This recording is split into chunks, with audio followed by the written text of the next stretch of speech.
સવારની ડ્યુટી અમારી શરૂ થઈ ગઈ છે ને આજે બનાવવાના છે ફાઇનલી છોલે. કારણ કે છોલે મેં છે ને રહેવા દીધા હતા બાફીને, અને મેં જ્યારે બાફ્યા ને ત્યારે એમાં ચાનું પાણી નાખ્યું છે ઉકાળીને, અને પછી બાફામાં લવિંગ નાખ્યા હતા, આખા તજ અને તમાલપત્ર, એટલે એનું જે ફ્લેવર હોય ને એ સરસ આવે. એટલે બધાને આજના જય શ્રી કૃષ્ણ, જય સ્વામિનારાયણ. સરસ મજાની મોર્નિંગ સાથે દિવસની શરૂઆત થઈ ગઈ છે. અને અમારે આજે બ્રેકફાસ્ટમાં બને છે બટેકા પૌવા. મમ્મીને પૂછ્યું ભાખરી ખાવી છે બટેકા પૌવા, મેં એવું તો પપ્પાને પૂછ્યું બટેકા પૌવા ચાલશે એમ. પપ્પા કંઈ ખાવામાં પેલું કહે નહીં, પણ પૂછી જોઈએ એમને કે શું તમને ગમે એવું છે એવું બનાવીએ. એટલે રોજ ભાખરી ભાખરી ભાખરી એના કરતાં આજે અલગ બનાવીએ એમ.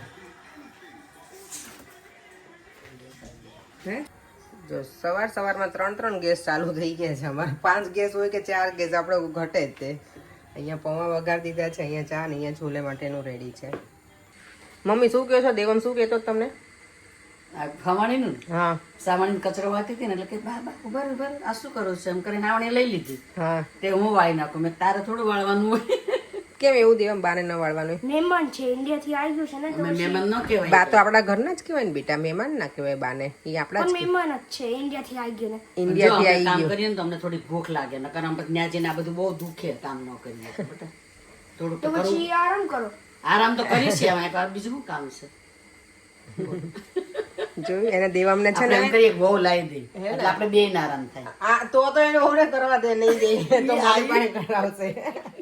હે ને મારો દીકરો એને બાનું બહુ જ કે બાને કઈ કામ નહીં કરવા દે. પરેન જેવા છે ને એવો જ દેવમ છે મારે. એ એમને કરવા દેવા બે બાપ દીકરો એકદમ સરખા છે કે મમ્મીને કઈ કામ નહીં કરવા દેવાની. એવું કરવું જ પડે કામ તો કરવું નથી પડે. કરવાનું. એમ નહીં, ડેડીની મમ્મીને નહીં કરવાનું તો તારી મમ્મીને કરવાનું કામ. કરવાનું તમે પછી જો આમ જો એની મમ્મી આવે ને તો એની મમ્મીને ન કરવા દેતો. નાનીને કહે છે આ બા, નાનીને ન કરવા દેતો કે તમારી છોકરી કરશે કામ. નાનીને ભાઈ હવે ભગવાનની દયા હોય ને કઈક વિઝા હા, થઈ થાય જાય તો તો સારું. અમને ઈચ્છા તો બહુ છે કે એક વખત આવી જાય અહીંયા. ગમે. હા. આપણને એવું હોય કે એક વખત આવી જાય ને જોઈ જાય ને એટલે આપણને ગમે થોડું. પણ હવે ભગવાને જ્યારે લખ્યું હશે ત્યારે થશે. બીજા વર્ષેથી આવી જાય તમતાર. એવું છે. જો બટેકા પૌવા બધાના છે ને અલગ અલગ બન્યા છે. પરિણામ અમે શુગર નથી નાખી, મમ્મીને અમારે શુગર વાળા ગમે થોડાક એટલે એ નાખ્યું છે. અહીંયા ચા અને અહીંયા બને છે આપણા છોલે. મમ્મી જો અત્યારે પાછા ફરી ગોરમાં પૂજવા જાય છે ભાઈના ઘરે. ને રોજ મમ્મી હમણાં તો આવું જ ચાલવાનું તમારે. ગોરમાં ત્યાં છે ને એટલે સવારમાં જાય. અત્યારે અમે મૂકી આવ્યા, પછી દેવામાં આવે ને ત્યાં મમ્મી પપ્પા આવી જાય. દેવમની સ્કૂલના ઉભા છે. હા અત્યારે સ્કૂલનો ટાઈમ છે ને. આવતું અઠવાડિયું રજા જ મમ્મી હે ને છોકરાઓને. હા હાફ ટર્મ નહીં પરેંગ ભૂલી ગયા પાછા આ લોકોને. જો અમારે આજે છે ને જોબ ઉપર બને છે ખીચું. ખીચા માટે બધી વસ્તુ કાંઈ જ હતી નહીં. જો બધું અહીંયાથી લઈ લીધું છે. અજમા ને જીરું, મરચાં અને આમાં બ્લેન્ડ થાય છે. બધી સ્પેશિયાલિટી અમે રાખીએ કામ ઉપર. એ આ પણ દાવ કરી નાખ્યો આજે મિક્સરે. બોલો હવે શું કરશું આપણે? ખીચું ખવાશે કે નહીં ખવાય એ કયો ખાલી પહેલા મને.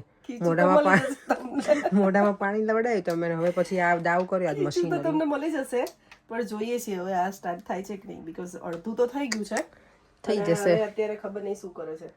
થઈ જશે થઈ જાય. અને અહીંયા જો રાઈસ ફ્લોરે આવી ગયો છે. મરચાં તો ઉડ્યા ભાઈ.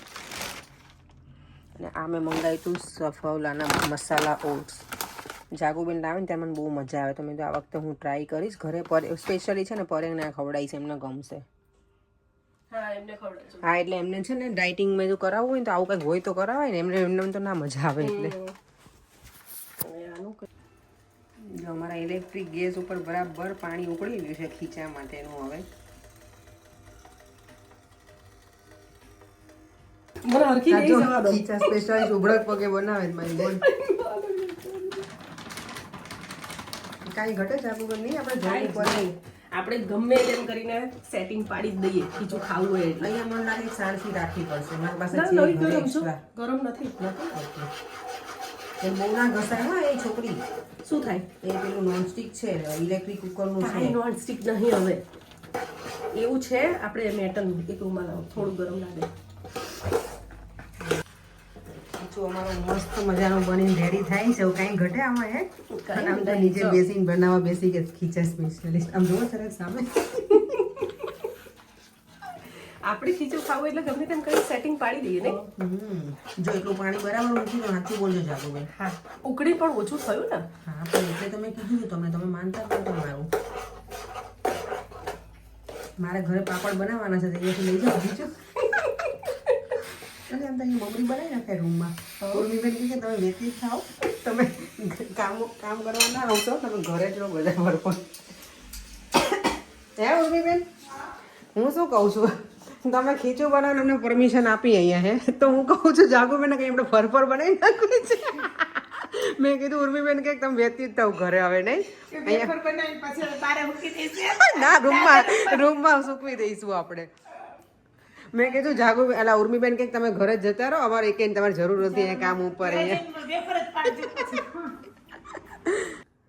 ફાઇનલી અમારું ખીચું બનીને થઈ ગયું છે રેડી, અને ખીચું ખાવાનો ટાઈમ આવી ગયો છે. અત્યાર સુધી બિઝી હતા ને તો ખાવાનો ટાઈમ મળ્યો નતો, હવે ખીચું જોઈને છે ને રહેવાતું નથી મને તો. એટલી આજે સવારમાં જ મેં મારા સાસુને કીધું હતું, મમ્મી જવાના હતા ને ત્યાં ભાઈના ઘરે તો ગયા હતા કે ખીચું બનાવ્યું. મમ્મી કાલે બનાવી હતું લોકો પાપડનું, તો લઈને ના આવે થોડુંક મારા માટે, તો કે મને યાદ ન આવે ત્યારે કહેવાય નહીં મને કે હું આજ બનાવું તો લઈ આવજો મારા માટે. પણ નસીબમાં હોય ને તો જો અહીંયા ગરમા ગરમ બનાવીને અમે ખાવાનું છે હવે અત્યારે. અહીંયા જો બા ને દીકરો અને મગજ મારી ચાલે છે અહીંયા. ના ના મમ્મી તો ડિનર નહીં કરે સરખું. ફરી બોલો કેવું બન્યું? છોલે સારા બને? જો આજે તો મમ્મીએ બધું સમારી રેડી રાખ્યું છે. શું રાયતા મરચા પટેલને તો જો આ બહુ ગમે. મેં આઈસ્ક્રીમના ડબ્બામાં ભરતી હતી, કાચની બોટલ છે ને તે દિવસે ટાઈમ નહોતો મને શોધવાનો, એટલે સારું બનાવ્યું છે ને. તો પછી તો આ તો બનાવું જ છું, તમને નહીં ખબર? તો મારા છોલે છે ને આજે કલર એકદમ જે રેડ કલર ના હોય ને એવાના જ બન્યા. નોર્મલી મારા એકદમ લાલ લાલ હોય, પણ ટેસ્ટ સારો હતો ને મમ્મી. મેં છે ને મેં ચાનું પાણી નાખ્યું હતું ને એટલે આવા કલરના જ જો. અને આજે આપણે આ ખાઈશું. આ મજા આવે નહીં મમ્મી? રાયતા મરચા મમ્મી તો જો ઓડકારી ખાઈ લીધો ધરાઈ રહ્યા નહીં. જો અહીંયા ઓડિયન્સ બેસી ગયું છે, દેશરે જોયો દાદા પરદેશ જોવા માટે. પપ્પા તો ઇન્ટરેસ્ટેડ નથી એમાં. કોણ જોવાનું મમ્મી, તમે એકલા જ? શેમાં? ઓએ બાપા, મમ્મીને તો એ બહુ ગમે. એના કરતા આપણે આલી સીડી કરી આપો ને રિસેપ્શનની. મમ્મી રિસેપ્શનની સીડી ક્યાં જોઈએ આપણે? કરી આપો મમ્મીની, ક્યાં જોવાનું હોય? ના ના 5-10 મિનિટની અડધો કલાક હો પપ્પા. ના પપ્પા હજી તો 9:30, આપણે 9:30 ટાઈમ એટલે 15 મિનિટ બાકી છે ને. ચાલ દે ઉભો થા. ચલો અત્યારે મમ્મી આવશે. બાને માથામાં તેલ નાખી દે ને બા, પછી મને નાખી દેવાના. બા મને નાખી દેવાના તેલ જ દેવા. શું બેટા? બાને તેલ મૂકે છે. તેલ મૂકે છે, તેલ મૂકે બાને. મમ્મી કે બાને તેલ મૂકે છે.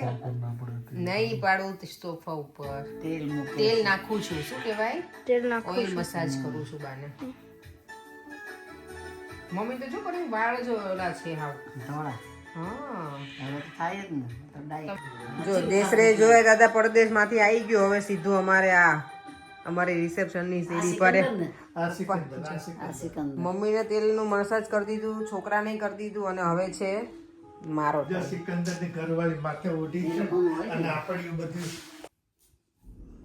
મમ્મી થોડા ઘણા વાળ બાકી છે, તું કાઢી નાખીશ.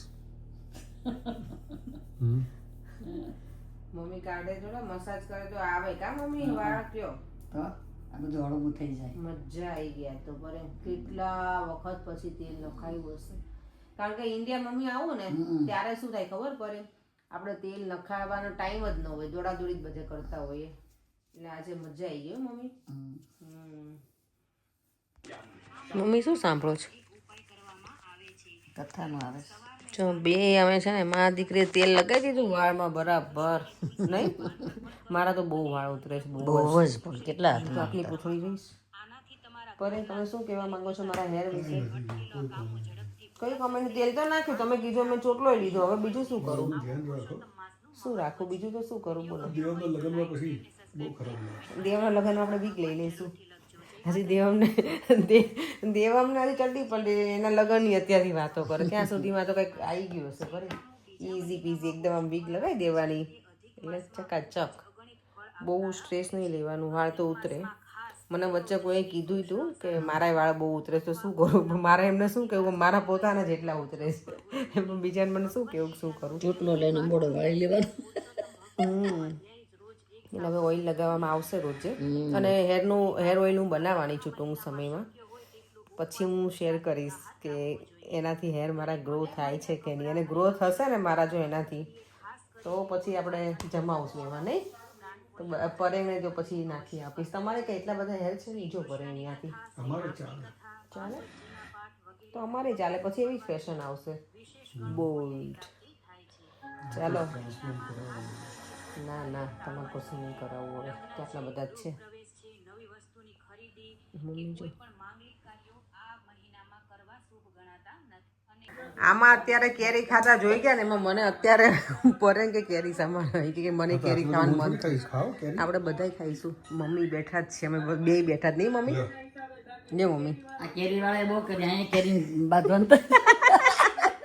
સાચી વાત છે, એનું કેરી જોઈ અહીંયા અમારે કેરી ખાવાનું મન થઈ ગયું, સ્પેશિયલી પરેંગ ને. છાલ સાથે ખાજો એટલે છાલ પે મૂકવી નહીં. બોલો તમે કહો કે આવી રીતે કોણ પાકી કેરી ખાતું હોય? મેં નથી જોયું, મેં તમને પહેલી વખત જોયા છે આવા માણસ. હું છાલ સાથે ખાઉં. અમે ક્યારેય નહીં ખાધી આટલી લાઈફમાં. હું પરેંગ મારી સગાઈ પછી મને ખબર પડી કે છાલ સાથે પાકી કેરી ખવાય એવી. મમ્મી ને એ લોકો મમ્મી ની અમારા કાકી ખાય, માયા કાકી. આપણા માયા કાકી હા કારમાં ગયા હતા ને ત્યારે. મને બહુ ભાવે. મને ના ભાવે. ચાલો હવે સુવા જઈએ, નહીં મમ્મી? 10:30 જેવું થઈ ગયું છે. કેરી અત્યારે અમને ટીવીનો પ્રોગ્રામ જોતા હતા ને એમાં કેરી ખાતા જોઈને અમને ઈચ્છા થઈ ગઈ, તો અમે અત્યારે ખાધી. ને તો નોર્મલી છે ને અત્યારે કેરી ના ખાઈએ, જમતા હોય ને ત્યારે ખાઈએ. અને મેં બરાબર તેલ નાખી દીધું છે ને, મમ્મીએ નાખી આપ્યું છે, એટલે આજે મારે કંઈક લગાવવું પડશે પીલો ઉપર. ચોટી લઈ લીધી, ચોટી મારી ચોટી. ચાલો હવે આપણે વિડીયોને એન્ડ કરી દઈએ. ફરીથી મળીશું કાલે નવા વિડીયો સાથે. બાય બાય, જય શ્રી કૃષ્ણ, જય સ્વામિનારાયણ. વિડીયો ગમે હોય તો like, share and subscribe. By.